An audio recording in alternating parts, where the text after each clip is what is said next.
Buletin Didik 2 Januari bersama saya, Mimi Azira Abdullah. Assalamualaikum dan salam sejahtera. Kementerian Pendidikan KPM akan mengadakan sesi perjumpaan dengan ibu bapa kepada murid yang terlibat dalam insiden jurulatih menampar pipi pemain bola tampar yang tular di media sosial. KPM berkata perjumpaan itu bagi membolehkan pihaknya mendapatkan maklumat lanjut berhubung insiden terbabit. KPM dalam satu kenyataan berkata pihaknya memandang serius kejadian itu.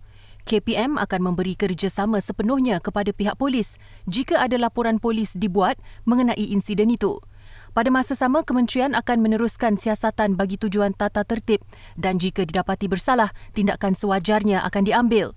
Tambah kenyataan itu, KPM sentiasa komited untuk memastikan keselamatan dan kebajikan murid sentiasa menjadi keutamaan. Semalam, tular satu klip video yang memaparkan tindakan seorang jurulatih pasukan bola tampar perempuan bawah 14 tahun Melaka menampar dua pemain pasukan itu. Kejadian dipercayai berlaku ketika kejohanan bola tampar remaja bagi kategori perempuan di Kota Tinggi Johor pada 16 Disember lalu. Dalam reaksi balas mengenai kejadian itu, Menteri Pendidikan Fadlina Siddiq menerusi ciapan di Twitter malam semalam berkata pihaknya tidak akan berkompromi dan bekerjasama dengan pihak berkuasa untuk siasatan lanjut. Beliau berharap saksi kejadian dapat tampil memberi keterangan.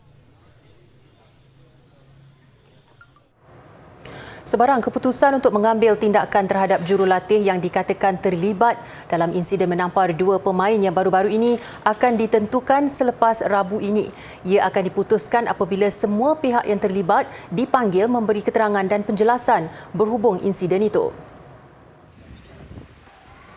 Tegas Exco Belia dan Sukan Negeri Melaka VP Shanmugam, antara pihak yang akan dipanggil ialah Majlis Sukan Negeri MSN, Persatuan Bola Tampar Melaka, jurulatih, ibu bapa dan dua pemain terbabit. Hari Rabu selepas post Exco, saya akan panggil coach ataupun jurulatih dan juga mereka yang berkenaan untuk tanya adakah apa-apa tindakan perlu diambil.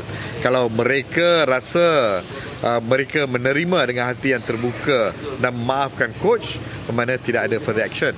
Kalau dia kata tak ada, kami berperasaan dan saya selaku Exco yang bertanggungjawab akan melakukan yang terbaik untuk selesaikan. Bercakap kepada media di Kelebang, Melaka, Shanmugam berkata pihaknya telah menerima laporan bertulis berhubung insiden itu semalam. Jelasnya mengikut laporan itu, isu berkenaan sebenarnya telah selesai pada hari kejadian tersebut apabila jurulatih terbabit telah meminta maaf kepada dua pemain dan ibu bapa atlet berkenaan.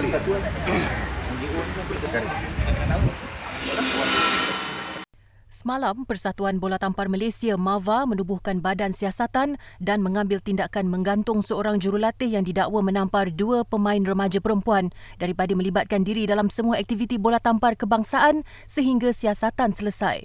Dalam satu kenyataan, MAVA berkata pihaknya tidak akan bertoleransi dengan sebarang penggunaan kekerasan ke atas mana-mana pihak.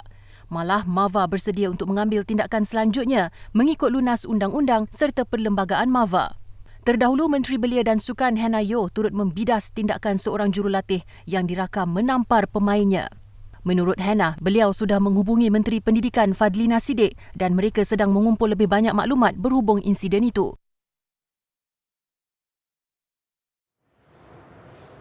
Sebagai salah satu inisiatif memperkasa penguasaan bahasa Inggeris serta kemahiran dalam bidang sains kepada pelajar sekolah, Pusat Kokurikulum dan Pembangunan Pelajar PKPP Universiti Putra Malaysia UPM menganjurkan program pemerkasaan sahsiah pelajar dan smart learning.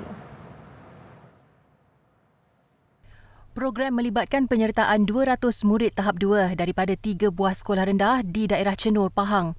Program diadakan di SK Sekara dan turut disertai murid dari SK Bukit Lada dan SK Bukit Bota. Berkonsepkan belajar sambil bermain, semua aktiviti permainan dan simulasi yang dilakukan menjurus ke arah meningkatkan kemahiran peserta berbahasa Inggeris. Pada masa sama, ia membolehkan penciptaan inovasi dalam bidang sains. Antaranya seperti Let's Correct Our Grammar Together, Word Cross dan Create Me. Aktiviti-aktiviti itu dikendalikan menerusi bantuan barisan fasilitator yang terdiri daripada 21 orang ahli Kelab Pembangunan Insaniah UPM. Ia bagi menzahirkan komitmen mereka untuk berbakti kepada masyarakat. Sesuai dengan konsep pembelajaran abad ke-21, beberapa elemen berkaitan diterapkan sepanjang 2 hari program berlangsung. Antaranya kolaboratif, pembelajaran secara berkumpulan, komunikasi serta pemikiran kritis dan kreativiti. Agensi Pengangkutan Awam Darat APAD akan mengadakan perbincangan dengan Persatuan Pengusaha Bas esok. Menteri Pengangkutan Anthony Loke memaklumkan perkara berkenaan susulan isu cadangan pengusaha bas sekolah menaikkan harga tambang bas bermula esok. Anthony memaklumkan demikian apabila dihubungi Berita Harian siang tadi. Terdahulu, Presiden Persekutuan Persatuan Bas Sekolah Malaysia Amali Munif Rahmat dilaporkan berkata kadar tambang bas sekolah berkemungkinan naik mulai sesi persekolahan Januari ini. Amali Munif dilapor berkata kenaikan itu tidak dapat dielakkan berikutan kos operasi yang meningkat disebabkan harga alat ganti yang tinggi, kenaikan gaji pemandu dan persaingan daripada pengusaha tidak berlesen. Tambah beliau, pihak persatuan tidak menafikan kemungkinan ada kenaikan harga daripada segi kadar tambang bas sekolah sebagaimana pihaknya telah dimaklumkan tambang berkenaan adalah diletakkan pada harga pasaran.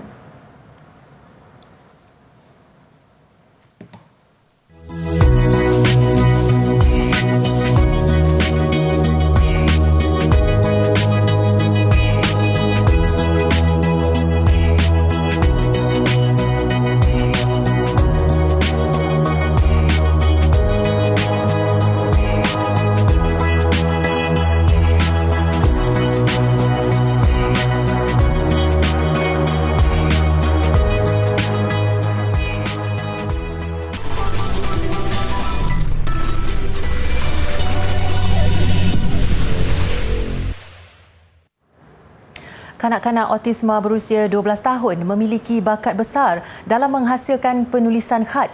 Lebih mengagumkan apabila dia tidak mempelajari seni khat melalui mana-mana guru. Sebaliknya, hanya menjadikan YouTube sebagai rujukan. Bakat Muhammad Zul Muazzam Zul Azman mula disedari seawal usianya 6 tahun apabila dia dilihat sering menghafal surah Al-Quran sambil menulis potongan ayat berkenaan pada kertas. Sepanjang Perintah Kawalan Pergerakan PKP, ibunya Shazlita Yusof menyediakan alatan khas penulisan khat supaya dia tidak bosan dan dapat memanfaatkan masa terluang. Tanpa disangka, hasil tangan anak sulung daripada 4 beradik itu semakin bagus dan mendapat pujian ramai selepas disiarkan dalam laman Facebook. Sehingga kini, banyak hasil tulisan kraf Muazzam dijual pada harga serendah RM10 hingga RM50. Lebih mengagumkan, Muazzam bukan sahaja boleh melakar pelbagai zikir tetapi juga ayat suci Al-Quran. Selain dibuat dalam pelbagai bentuk, Muazzam turut menggunakan tona warna yang berbeza sebagai latar belakang tulisan khatnya. Semua tulisan khat dihasilkan sendiri tanpa tekapan. Tidak terhad setakat itu, Muazzam juga mampu menghafal surah-surah di dalam Al-Quran serta membacanya secara bertaranum dengan baik. Antara surah panjang yang dihafalnya ialah Al-Waqi'ah, Ar-Rahman, Sajadah, Al-Mulk, Al-Kahfi dan Yasin.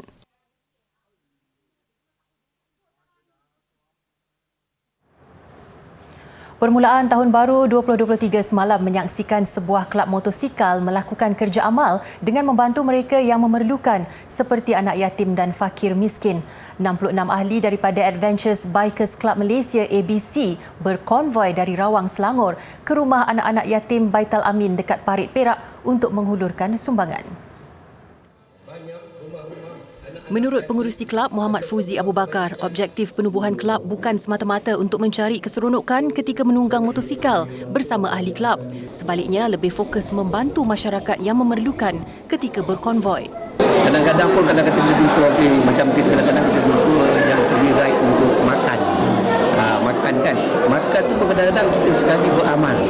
Kita akan cari rumah fakir miskin yang orang kata dalam bajet paling murah lah untuk kita buat pada hari. Kalau kita pergi dalam 20 biji, kita akan beri bajet dalam rumah anak yatim, rumah fakir miskin. Kita beri sumbangan segi makanan dan perkhidmatan harian. Jelasnya, bagi konvoi pertama tahun 2023 ini, perancangan dibuat sejak September tahun lalu. Sejak itu, mereka mula giat mengumpulkan sumbangan daripada individu dan badan-badan korporat. Antara barangan yang disumbangkan, kelengkapan sekolah, barangan pembersihan diri, barang keperluan harian dan wang tunai.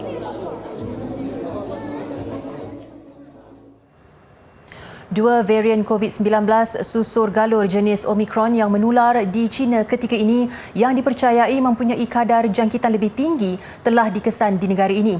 Ketua Pengarah Kesihatan Tan Sri Dr. Nur Hisham Abdullah berkata 4,148 kes yang dilaporkan dijangkiti varian BA52 manakala 3 kes dijangkiti BF7 sehingga 31 Disember lalu.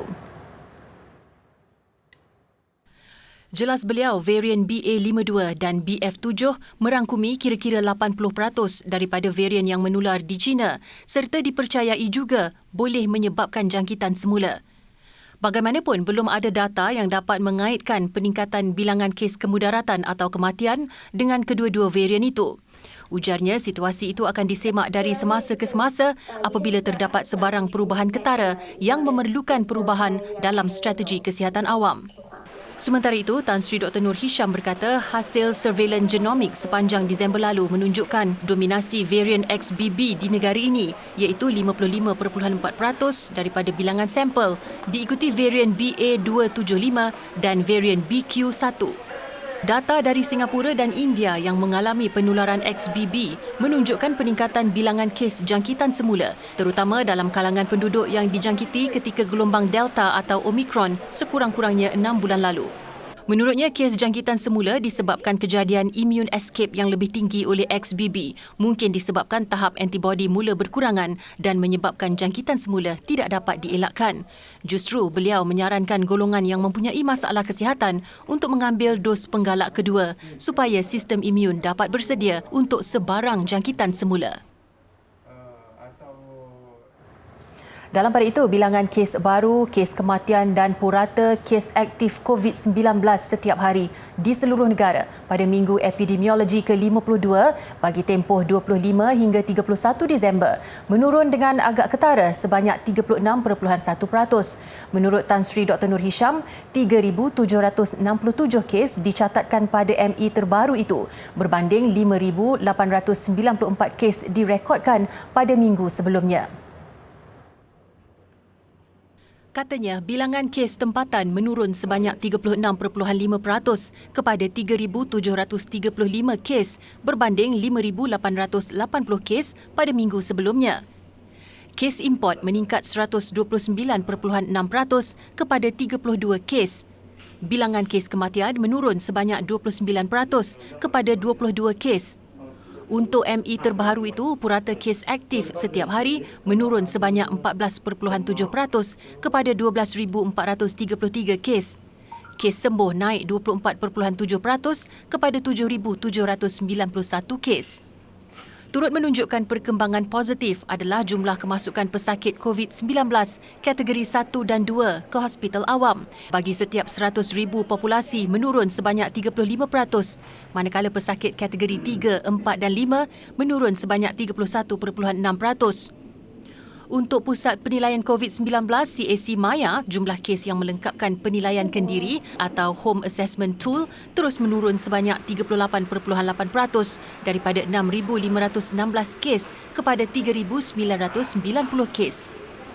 Tan Sri Dr. Nur Hisham mengingatkan semua individu, terutama mereka yang disahkan positif COVID-19 agar mengaktifkan fungsi notifikasi aplikasi MySejahtera dalam telefon pintar masing-masing setelah tamat perkhidmatan Automated Voice Recording Robocall daripada syarikat swasta.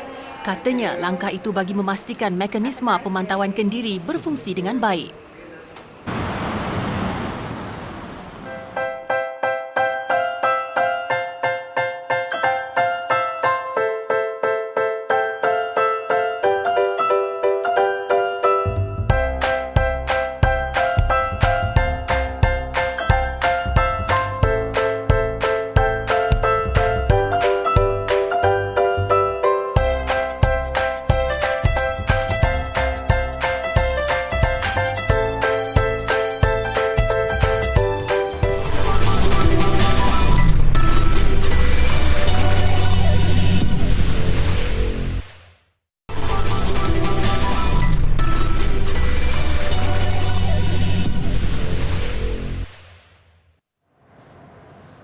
Bertemu kembali. Jisoo jadi anggota Blackpink terbaru dan terakhir yang akan tampil dengan karya solo. Menurut YG Entertainment, Jisoo atau nama sebenarnya Kim Jisoo sedang menyiapkan album solonya meskipun terikat dengan komitmen konsert jelajah dunia Blackpink ketika ini. Malah anggota sulung Blackpink ini sudah pun selesai menjalani penggambaran foto untuk kulit albumnya itu. Dia dijangka berkongsi lebih banyak maklumat mengenainya bersama peminat atau Blinks dalam masa terdekat.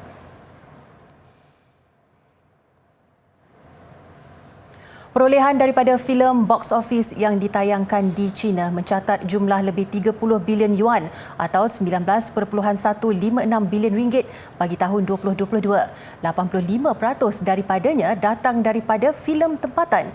Daripada jumlah itu, filem patriotik The Battle at Lake Changjin 2 mencatat pendapatan tertinggi pada hampir 4.07 bilion yuan atau 2.598 bilion ringgit. Filem science fiction komedi Moon Man di tempat kedua dengan jumlah lebih 3 bilion yuan. Filem lain yang turut mendapat sambutan ialah Nice View dan filem drama keluarga Lighting Up the Stars. Menurut statistik dikeluarkan pentadbiran filem Cina, sejumlah 712 juta peminat menonton wayang di pawagam seluruh China sepanjang tahun lalu.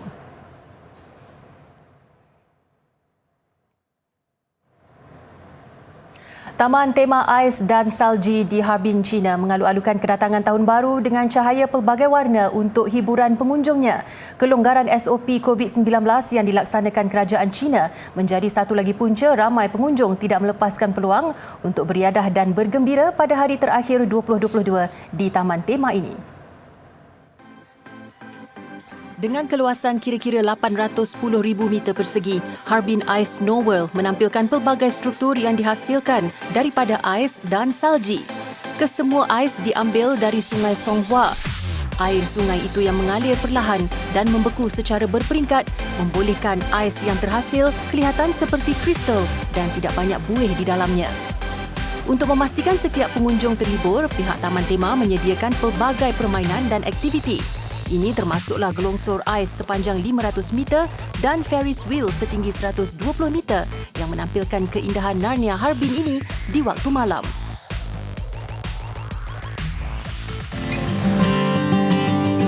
Okey, yang ini adalah ukiran batu terakota. Ukiran ini berukuran lebar 21.5 cm dan tingginya berukuran 40 cm. Ukiran batu terakota bodhisattva bersila ini merupakan jumpaan ekskavasi di tapak 21 Palang 22 Kampung Pangkalan Bujang, Kedah. Arca ini mempunyai langgam yang mirip dengan arca-arca Buddha zaman Chola dari selatan India sekitar abad ke-10 hingga ke abad 12. Artifak ini juga telah diwatakan sebagai objek warisan ketara kebangsaan pada tahun 2009 di bawah Akta Warisan Kebangsaan 2005.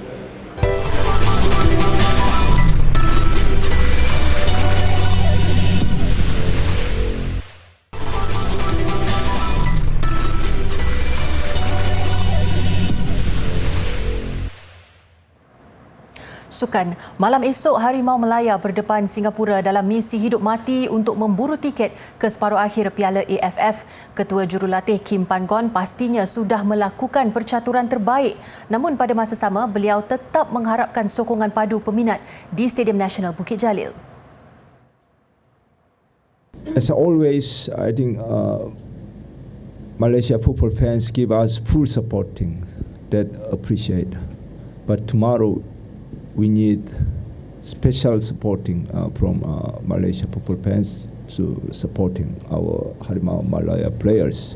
Pertembungan Causeway Derby itu bukan perlawanan biasa kerana setiap pertemuan kedua-dua pasukan tidak pernah sepi daripada pelbagai drama dalam dan luar padang, emosi dan ragam peminat.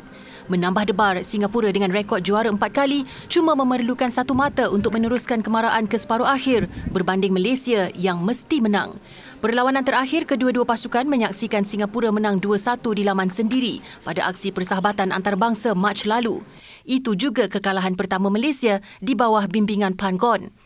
Manakala kali terakhir Malaysia menewaskan Singapura ialah pada aksi terakhir kumpulan B Piala AFF 2014 dengan keputusan 3-1 di Stadium Nasional Singapura.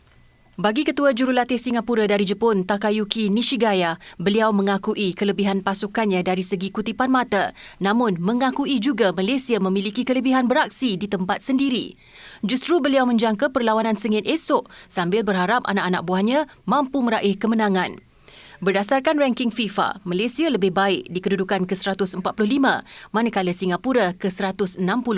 Namun, pertembungan dua musuh tradisi ini tidak mengambil peduli rekod lampau, masing-masing dengan tekad melakar sejarah baru. Sementara itu, bagi penyerang Harimau Malaya, Faisal Halim, dia dan rakan-rakan sepasukan memiliki masa yang cukup untuk memulihkan kecergasan selepas perlawanan di Hanoi 27 Disember lalu yang menyaksikan skuad kebangsaan tewas 0-3 di tangan Vietnam. Sebagai pemain yang dilantik ketua pasukan oleh Kim Pan Gon, Faisal melaungkan kata-kata semangat. Perlawanan menentang Singapura esok, segala tenaga dan keringat mesti dicurahkan. Apa yang saya katakan kepada teammate saya, tomorrow kita punya important game yang penting. Kita main dekat home kita tak boleh kalah. Kita punya family datang, kita punya rakyat Malaysia datang. So kita dekat home, takkan kita nak mudah-mudah bagi orang ambil masuk home kita. Faisal kini penjaring terbanyak Harimau Malaya dengan 3 gol selepas 3 perlawanan. 2 tiket ke separuh akhir kumpulan B kini jadi rebutan Vietnam, Singapura dan Malaysia. Vietnam yang juga beraksi di tempat sendiri esok dijangka tidak berdepan masalah menewaskan Myanmar untuk bergelar juara kumpulan. Justru tumpuan sememangnya terarah kepada pertemuan Harimau Malaya dan Singapura sebagai calon kedua ke separuh akhir.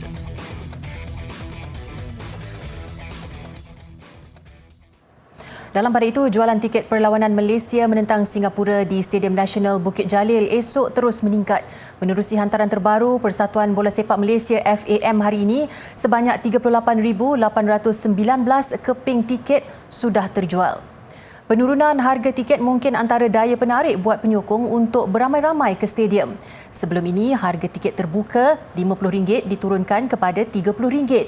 Tiket premium yang sebelum ini berharga RM70 dan RM60 diturunkan ke RM50.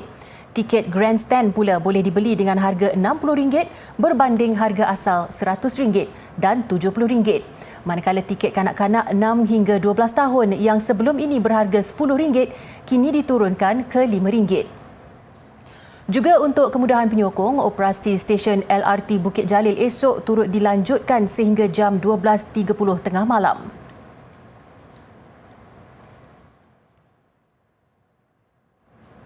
Baiklah, rangkuman pertunjukan bunga api dan mercun menyambut tahun baru dari pelbagai negara mengakhiri buletin didik. Saya Mimi Azira Abdullah, salam hormat dan kita jumpa lagi.